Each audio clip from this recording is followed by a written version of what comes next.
Well, hello, hello, and welcome back. Welcome back. Thank you, as always, for joining me.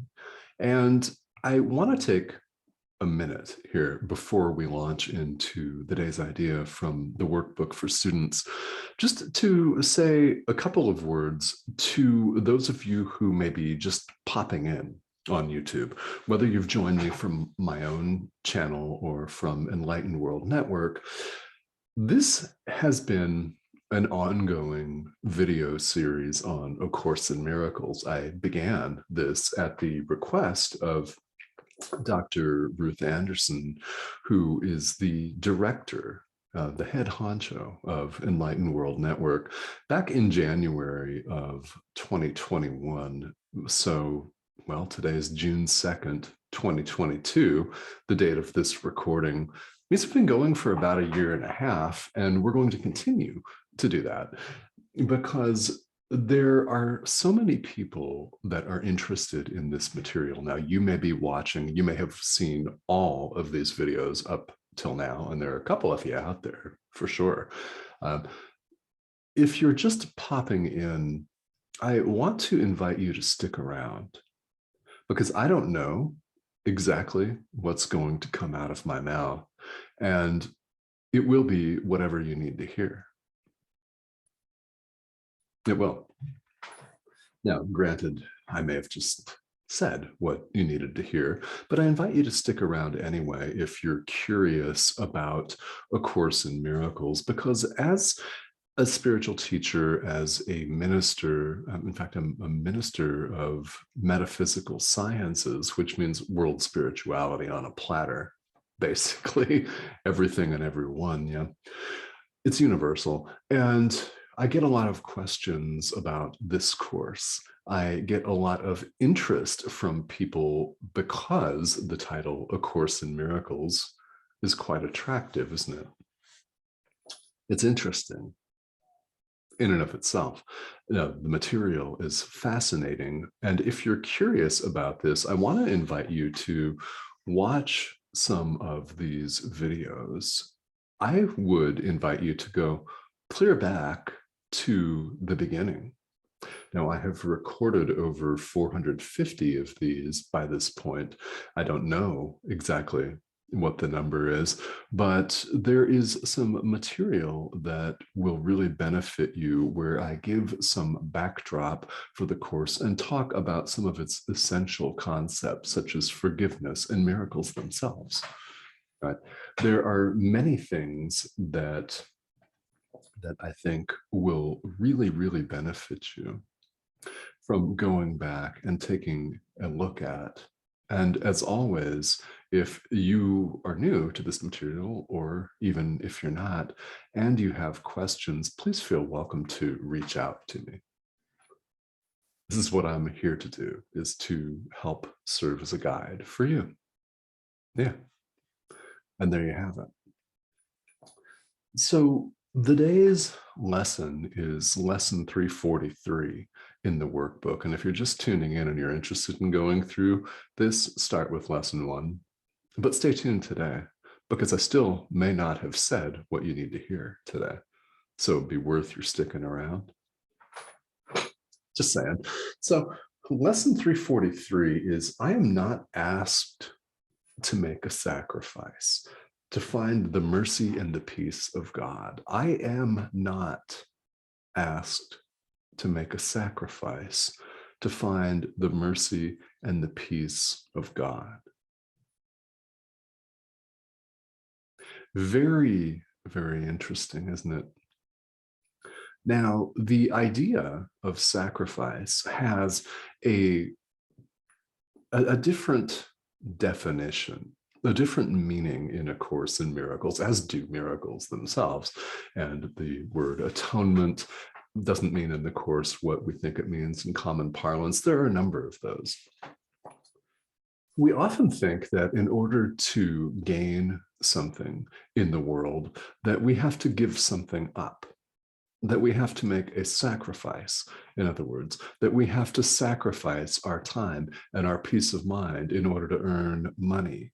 That's one example, that we have to give something up in a negotiation in order to gain something, that we have a common parlance sort of, well, maxim, really, that no one wins unless both people lose, unless they're out something.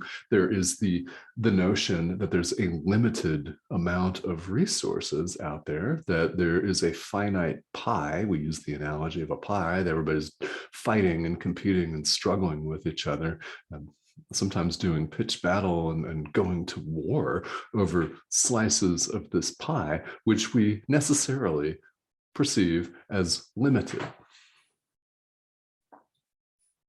And as we discover on the spiritual path, as we begin to heal, which, by the way, takes place on the level of the mind, spirit, who you are, is already perfect and needs no healing.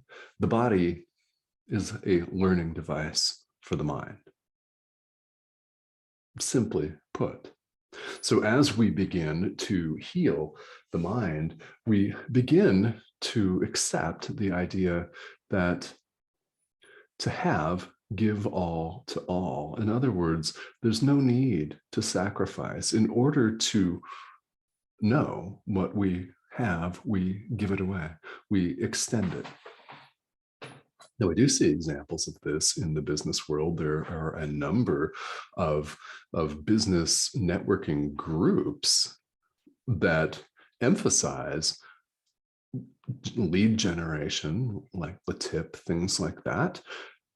The point is givers gain, and they do. To have, give all to all.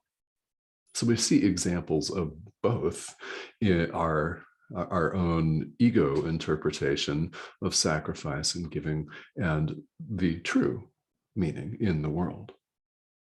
This is why our experience here in the world is so mixed, why we're higher than high one minute and lower than low the next, why there's such alteration, why there's such fluctuation, why you might be in a beautiful, expansive mood one minute, and then something happens and you feel like you've fallen off a cliff, right? We can all relate to this because this happens to us every day. It's very real world in a sense, isn't it? Even though there is no world. However, we're having the experience that all of this is pressing down on us, and healing takes place at the level of mind. We accept truth as it is, and we begin to adopt different ideas through something like this workbook, where we take an idea that may seem weird or freaking outlandish to us, right? Like, this finger does not mean anything. Remember that from early on in the workbook? This lip does not mean anything. This button does not mean anything. Remember those kinds of activities. They're mind training. We train ourselves in spirituality. If you're looking to avoid mind training, you cannot avoid it. All you can do is delay and run around and hide. Spiritual practice, no matter what the outward form looks like, doesn't have to be a Course in Miracles. Anything at all, involves accepting truth as it is. In order to do that, we have to remove these false perceptions from our mind. We do this by training the mind. Sorry. Not sorry. One of these ideas that we are asked to take a long, hard look at is this notion of sacrifice. Well, Jesus puts it this way in the Course: to have, give all to all. We just talked about that a minute ago. And give everything, extend love. That's how you know you have it. That's how you know you are it. You're never out anything. By extending forgiveness to someone else, you haven't lost anything. In fact, you've gained, because as you extend love, as you forgive, you get rid of these false ideas and concepts. They act as nothing more than a barrier, a fog bank, or a wall, if you prefer. They act as an obstacle to our awareness of love's presence. That's the way the Course puts it. It acts as an obstacle to our direct experience of who we are. So I want to read to you the commentary that Jesus includes with lesson 343, because it's very poignant and it's worth taking to heart and practice. Right? The mercy and the peace of God are free. Salvation has no cost. It is a gift that must be freely given and received. And it is this that we would learn today. Salvation has no cost. We do not have to buy it. Many people come to a universal self-study curriculum like A Course in Miracles because they have been conditioned to believe otherwise by what may be a fundamentalist religious tradition or a different spiritual tradition growing up. I continue to bring this up because it speaks to the experience of so many people all over the world. Well, the peace of God is not dependent on money, not saying that you should quit your job. Don't do that, unless you really, really want to. Yeah.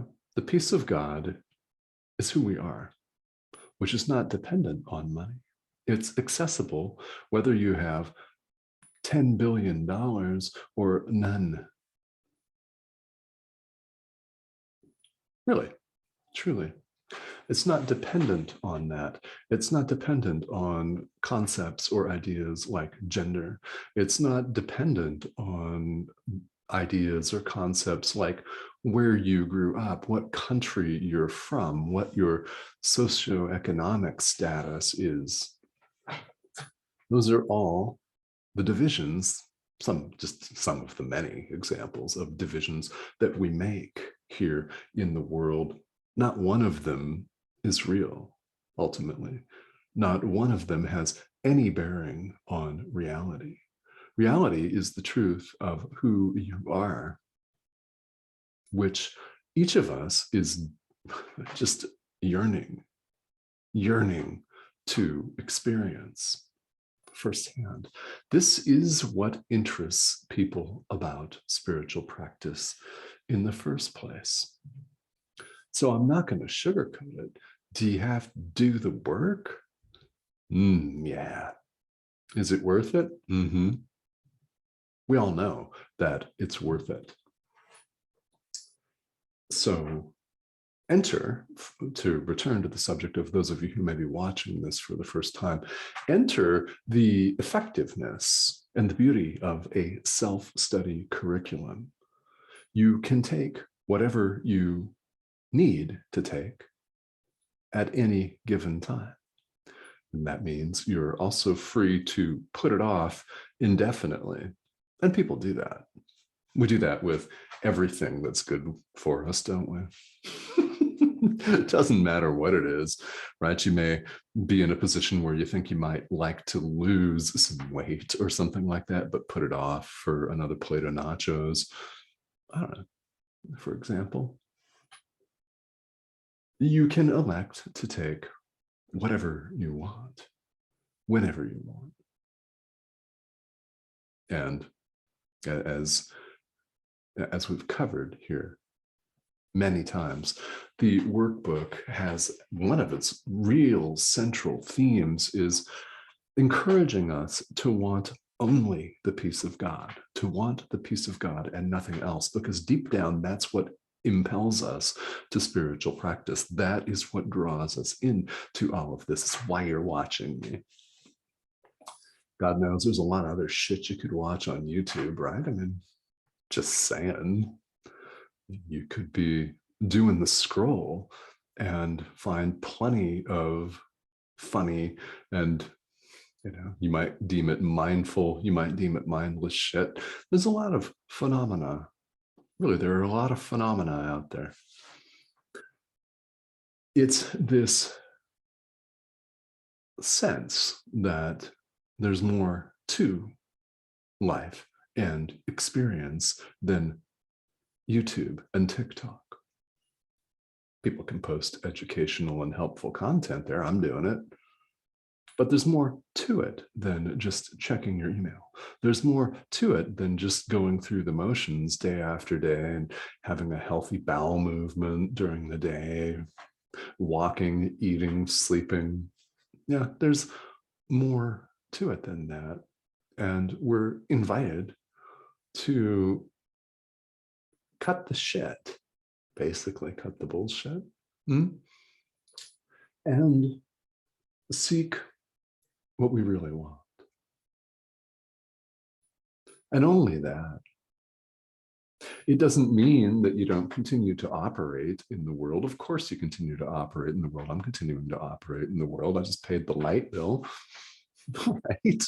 I mean, we use our lives, our situations, we use our social status, if we have it, whatever that is. We use our job, we use our platform to communicate, to extend forgiveness and love.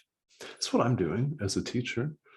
I'm answering the call, and we all eventually will answer it. The question becomes when. And my hope for each and every one of you is that that may be right now, today, because when you think about it, and I invite you to do that, just that, right? The present moment is the only time there is. Thanks for joining me.